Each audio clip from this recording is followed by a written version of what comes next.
Hello HSC 26, কেমন আছো সবাই? আশা করছি কেউই ভালো নেই, কারণ আমাদের পরীক্ষার মাত্র আর 2টা মাস বাকি। পরীক্ষা কিন্তু আরো পরে হওয়ার কথা ছিল, বাট দুর্ভাগ্যজনকভাবে অনেক বেশি আগায় আসছে পরীক্ষা। তো যতই যা হয়ে যাক না কেন, পরীক্ষা কিন্তু পরীক্ষার সময়ই হবে।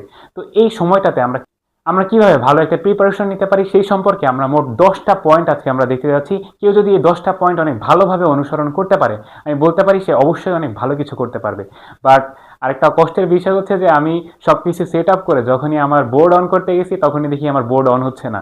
তো এখন আমার কম্পিউটার দিয়ে ভিডিও বানাতে হবে, তো তোমরা জাস্ট একটু অ্যাডজাস্ট করে নিও অ্যান্ড এই 10টা পয়েন্টগুলো একটু ভালো করে বোঝার চেষ্টা করবে এবং ভালো করে ধরবা।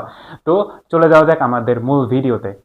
আচ্ছা, আমরা চলে আসলাম আমাদের কম্পিউটার স্ক্রিনে। আমরা যদি আমাদের প্রথম স্লাইডে যাই, প্রথম স্লাইডে আমি বলছি যে আগে কোনো প্যানিক করা যাবে না। আর আমি আরও একবার দুঃখিত যে আমার বোর্ডটা এই সময়টাই আসলে প্রবলেম হইলো। তো 1 নম্বর পয়েন্ট হচ্ছে আগে কোনো প্যানিক করা যাবে না। অনেকেই আছে যে পরীক্ষার কথা শুনলেই সে অনেক বেশি ভয় পেয়ে যায়। আসলে ভয় জিনিসটা যদি নিজের ভিতরে অনেক বেশি কাজ করে, তাইলে আমরা যে জিনিসটা পারি ওই পারা জিনিসটাও আমরা ভুল করব। তাই 2 মাস কম মনে হলেও ঠিকভাবে প্ল্যান করলে অনেক কিছু কভার করা সম্ভব। অনেক স্টুডেন্ট শেষ 2-3 মাসে ভালো করে। আমি যদি আমার নিজের কথা বলি, আমার প্রত্যেকবার এমন হয়েছে, আমার এসএসসির সময় বা এইচএসসির সময় আমি সারা বছর কোনো পড়াশোনা করি নাই, ঠিক আছে, বাট লাস্ট যে 2-4 মাস, এই 4 মাসগুলো আমি অনেক ভালোভাবে কাজে লাগানোর চেষ্টা করছি, অনেক ভালো করে পড়ছি। তো এই যে মেইন কথা হচ্ছে প্যানিক করা যাবে না। ঠান্ডা মাথায় ভালো একটা রুটিন করে ভালোভাবে আগাইলে অবশ্যই অনেক বেটার কিছু করা সম্ভব। আমরা যদি আমাদের 2 নম্বর স্লাইডে যাই, সেটা হচ্ছে একটা রিয়েলিস্টিক রুটিন বানানো সম্ভব। রিয়েলিস্টিক রুটিন বানাইতে হবে। সেটা কেমন? যে রুটিন আমরা জীবনে ফলো করতে পারবো না ওই রুটিন বানায় কোনো লাভ নাই। আমি যদি দেই যে আমি সকাল 6টায় ঘুম থেকে উঠবো, আর একদিন উঠে আমি যদি পরে 7 দিন আর না উঠতে পারি, তাহলে ওই রুটিন বানায় কোনো লাভ নাই। এমন রুটিন বানাইতে হবে যেটা আমার সাথে যায়। প্রতিদিন 6 থেকে 8 ঘন্টা ইফেক্টিভলি পড়াশোনা করতে হবে। খালি পড়ার মতো পড়লে হবে না, আমি কি পড়তেছি এটা বুঝে পড়তে হবে। সকালের দিকে যখন আমরা উঠবো তখন হচ্ছে নতুন টপিকগুলো পড়বো। কারণ হচ্ছে সকালে আমাদের মাইন্ডটা অনেক বেশি ফ্রেশ থাকে, আর রাতে আমরা সারা দিন যে পড়াশোনা করছি সেটা রিভিশন দিব। আর প্রত্যেক সপ্তাহে একটা দিন রাখবো যেদিন হচ্ছে শুধু রিভিশন, যেমন শুক্রবার। যে সপ্তাহ 6টা দিন আমি নতুন নতুন টপিক যা যা পড়ছি আমি শুক্রবার ওই একটা দিন রিভিশন দিব। মনে রাখতে হবে যে রিভিশন ছাড়া কোনো কথা হবে না। রিভিশন না দিলে আমরা যা পড়ছি ওটা কখনো কাজে লাগবে না। আচ্ছা, আমরা যদি আমাদের 3 নম্বর ইসে যাই, সেটা হচ্ছে গুরুত্বপূর্ণ টপিক আগে ধরা। আচ্ছা, পরীক্ষায় এমন কিছু টপিক আছে যেখান থেকে প্রত্যেকটা বার প্রশ্ন আসে। আমি হুদাই যদি বই শেষ করে গিয়ে যদি ওই টপিকগুলো না পারি, তাহলে পড়ে কোনো লাভ নেই। একটা কথা যে যেটা আসে সেটা আসে, আর যেটা আসে না সেটা কখনোই আসে না। যেমন আন্দাজে সব পড়া যাবে না, বোর্ড কোশ্চেন অ্যানালাইসিস করতে হবে। প্রত্যেকটা বোর্ডের আলাদা আলাদা বোর্ডের কিছু প্যাটার্ন থাকে, যেমন যশোর বোর্ডে এই প্যাটার্ন থেকে কোশ্চেন করতেছে, ওই প্যাটার্নগুলো আমাদের ধরতে হবে। বারবার আসা টপিকগুলো আগে পড়তে হবে। ইংলিশ, আইসিটি এবং আদার যে সাবজেক্টগুলো আছে দুর্বল, সেইগুলোতে বেশি সময় দিতে হবে। আচ্ছা, এরপরে চলে যায় আমাদের নেক্সট টপিকে, সেটা হচ্ছে ইংলিশ গ্রামার। আচ্ছা, ইংলিশ গ্রামার নিয়ে অনেকের মধ্যে একটা সমস্যা দেখা যায় যে আমি পারি না, বাংলা করতে পারি না। তো কেউ যদি প্রপারভাবে বোর্ড কোশ্চেনগুলো সব সলভ করতে পারে, তার ভিতর থেকে নিজে থেকে একটা আইডিয়া আসে যে এইখান থেকে এইটা হইতে পারে, অন্তত পারা যায় আর না পারা যায়, আমরা যদি প্রত্যেকদিন প্র্যাকটিস করার অন্তত চেষ্টা করি, তাইলে অন্তত কিছু গ্রামারের অ্যান্সার আমরা করতে পারবো। শুধু নিয়ম মুখস্থ করে কোনো লাভ নেই, যেটা করবো সেটা বুঝে বুঝে আমাদের করতে হবে। আচ্ছা, পরে চলে যায় আমাদের 5 নম্বর পয়েন্টে, সেটা আছে রাইটিং পার্ট বাড়ানো।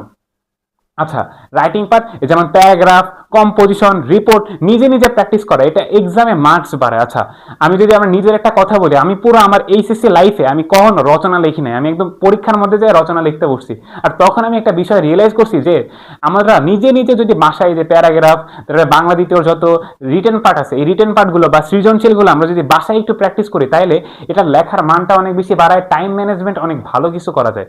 আচ্ছা, এরপর হচ্ছে 6 নম্বর টপিক বা 6 নম্বর পয়েন্ট, সেটা হচ্ছে উইক সাবজেক্ট ইগনোর না করা। আচ্ছা, আমাদের মধ্যে অনেকেই আছে যে ম্যাথ বা আইসিটি বা ইংরেজি এগুলো পারে না, তো ও পারে না তো পারে না, ও জীবনে চেষ্টাও করে না, কখনো ট্রাইও করে না। কিন্তু এটা করা উচিত না। এখন যেহেতু আমাদের কাছে 2টা মাস, প্রায় 60 দিনের মতো সময় আছে, এই 60টা দিন যদি ভালো করে কোনো সাবজেক্ট পড়া যায়, তাহলে মোটামুটি অনেক ভালো কিছু করা সম্ভব আসলে, যদি অনেক বেশি টাইম দেওয়া যায়। যেমন যেটা কঠিন লাগে সেটা বেশি টাইম দাও। অনেকে ভুল করে ইজি সাবজেক্ট বেশি পড়ে, এটা কিন্তু আসলে প্রতিনিয়ত ঘটে থাকে আমাদের মধ্যে।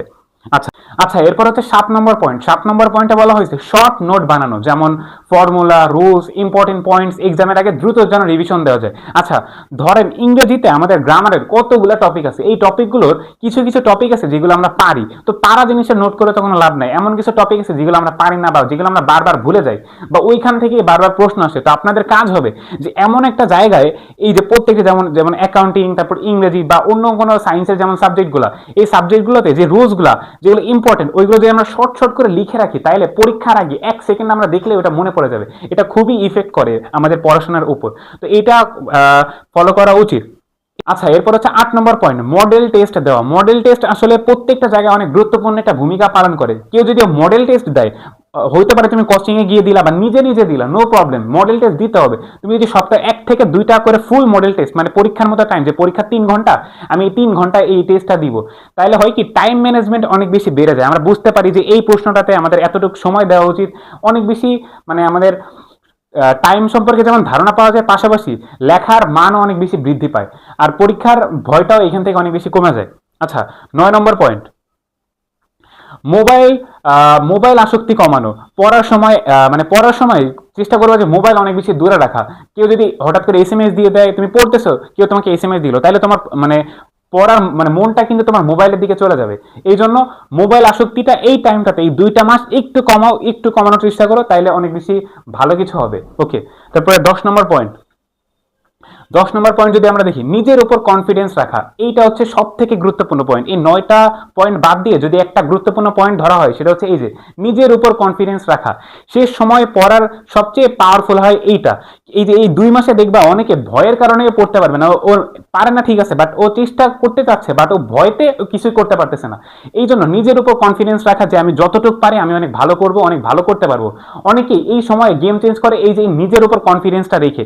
আর একটা সত্যি কথা কি, আমি মানে কেন জানি আমি নিজের উপর কনফিডেন্স রাখতে মানে মোটামুটি আমি একদম মিডিয়াম লেভেলের, মানে মিডিয়াম লেভেলের ভিতরে পড়তাম। আমার মানে কনফিডেন্সও লাগতো, আবার অনেক বেশি ভয়ও লাগতো, কিন্তু চেষ্টা করা যে নিজের উপর অনেক বেশি কনফিডেন্স রাখা। তো এই ছিল আমাদের টপ 10টা পয়েন্ট। এই পয়েন্টগুলো যদি অনেক ভালো করে অনুসরণ করা যায়, আমরা অবশ্যই আমাদের পড়াশোনায় অনেক বেশি প্রভাব ফেলতে পারবো এবং অনেক ভালো একটা প্রস্তুতি আমরা আশা করে নিতে পারবো। এই 2টা মাসে প্রত্যেকটা সেকেন্ড, প্রত্যেকটা মিনিট তোমরা কাজে লাগানোর চেষ্টা করো। তো ভিডিওটা এখানেই শেষ করতেছি। যদি বোর্ডে সমস্যা না হতো, হয়তো আরও ভালো কোনো ইনফরমেশন দিয়ে বা আরও বেশি কোনো কথা আমি বলতে পারতাম। তো যাই হোক, দেখা হচ্ছে নতুন কোনো ভিডিওতে। ততদিন পর্যন্ত ভালো থাকুন, সুস্থ থাকুন, ভালোর সাথে থাকুন। আল্লাহ হাফেজ।